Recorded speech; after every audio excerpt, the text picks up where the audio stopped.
All right, hi everybody, and welcome to MetTalk. MetTalk is where we actually interview our members here at Metspace. So today we have the privilege of having Michael Angiletta from Movative. I don't know about privilege, but It is a privilege. Thank you. It's a privilege. Come on, it's an honor. I'm happy to be here. Thank you. Thank you for being with us. So, Michael, before we get started, let us go into a little bit of what you do, and then the rest we'll get a little bit of like the nitty gritty of who Mike is. Yeah. So right now, what does Michael do? Well, there's a lot of things that I do, and that's a bit the problem right now. Actually, I just created a client advisory board. We had the first meeting on November 23rd, and in one of the things that came out is people don't actually know what I do. So I wear so many hats and I do so many things that it's actually very difficult to define in one sentence what I do. So I'm a bit in an identity crisis right now. But so at the end of the day, what do I do? Some of the things that I can do for Metspacers and everyone out there listening, I'm essentially risk management. So either on the risks in your life, the risks on your retirement, the risks in your investment, the risk for your employees, basically help mitigate and manage that to a way that you can afford, a way that makes sense, and make sure that you achieve the goals that you like to achieve financially and beyond. Okay, so from what we get, you help people retire or have that ease of just having that cash flow when they're ready to say, I'm done with the workforce. For sure, that's one aspect, but along the way, there's a lot of things in someone's life. We have a lot of financial goals, whether it be buying a house, having children, changing job, opening a business. So before we get to retirement, there's so many milestones that we want to achieve, and I try to do a goal-based planning rather, and we try to get you to every goal, and I try to always add in a little thing for the future, so that if ever something happens, there's something that's there to back us up, kind of like that emergency fund. So yes, investment recommendation, insurance portfolio recommendation, those are some of the things that I do. Which is nice, because a lot of us think investments are just like, well, what's the return? It's not necessarily that. It is a plan. I mean, we have to follow a plan in order to get like goal setting and everything we do. We have to have these actual plans to get to where we need to, right? Exactly, 100%. The investment return, the best and the worst, is not going to make a difference in your profile. An analogy that I like to give is, if let's say we would be all getting together now, everybody at Metspace, and we're planning our barbecue for the month of June that we do every year. Well, that there's a snowstorm tomorrow, it won't have any impact on our barbecue next year. But in investments, people tend to react to the snowstorm when they only need the funds or the plan at a later date. But it's very emotional money.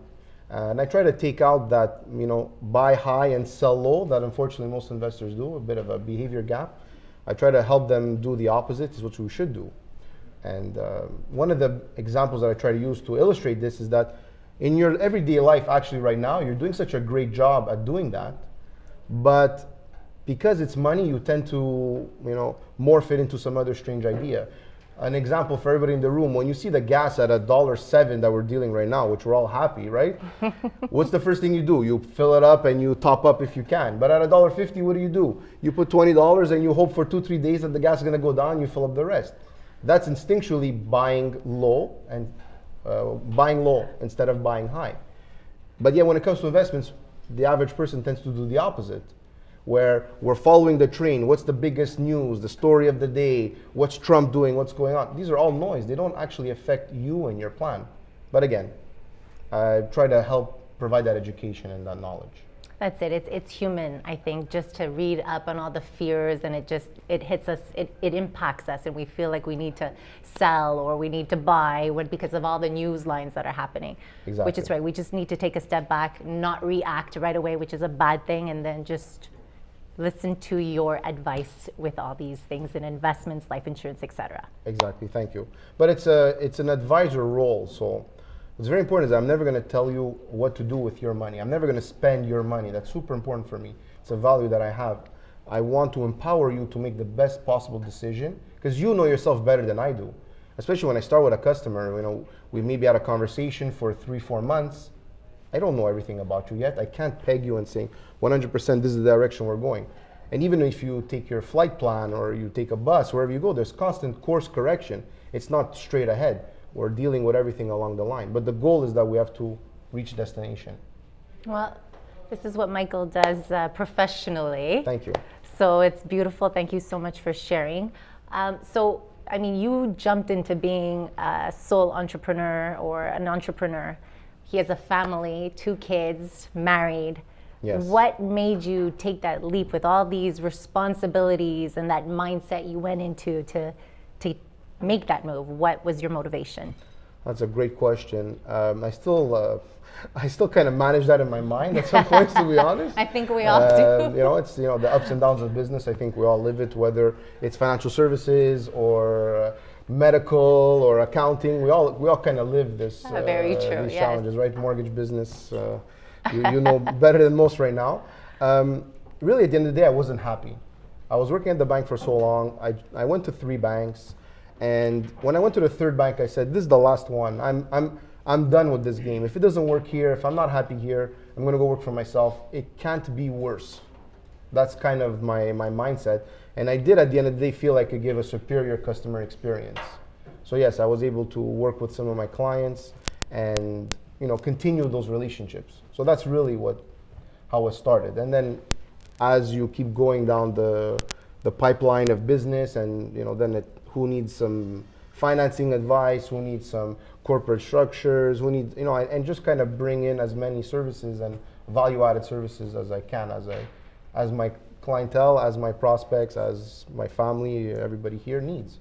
Well, I think it's wonderful because a lot of people hold back from doing things they want to do because of that fear, that stability, that paycheck that comes in every week or 2 weeks. You took the leap and you did it. So how many years have you been into this now?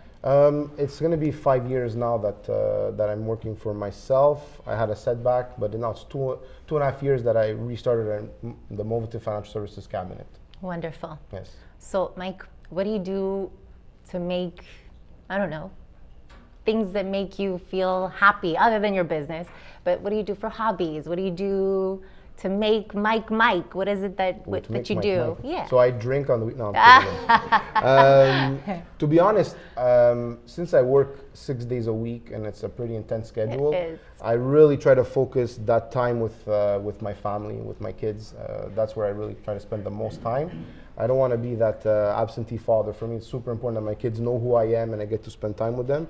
And because I work for myself, I'm privileged to be able to take care of them in the morning. I dress them, I feed them, I get to spend that time with them. That unfortunately my wife can't because the realities of work. But she takes over at night, and then so that's a little bit our schedule at home. But yeah, really the focus is spending time with the kids, playing with them, doing little things.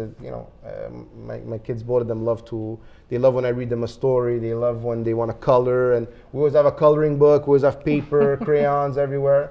Sometimes my daughter, we have some pen marks on some of our furniture in the walls, but it's okay. We're dealing with that, and it's fine. Luckily, most of our furniture is kid friendly. We'll use that word. And then over the summer, I discovered jogging actually. Oh, good for you. Unfortunately now, with the weather and the rain and the snow and the cold weather, I'm taking a step back. But I really enjoy it. It's really something that I'm able to be by myself. I wake up like at 5:30 in the morning, and I go for that jog. It's been a huge change for my life, for my state of mind, everything. It's really good.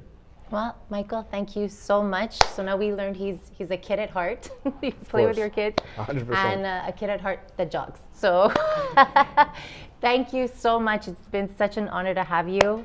If there's any questions, people need to reach out to Michael. He's here at Metspace, so you know how to reach us, met.space, and we'd be more than happy to send you over to Michael. So thank you so much, and we'll see you next time. Thank you very much. Thank you, Mike.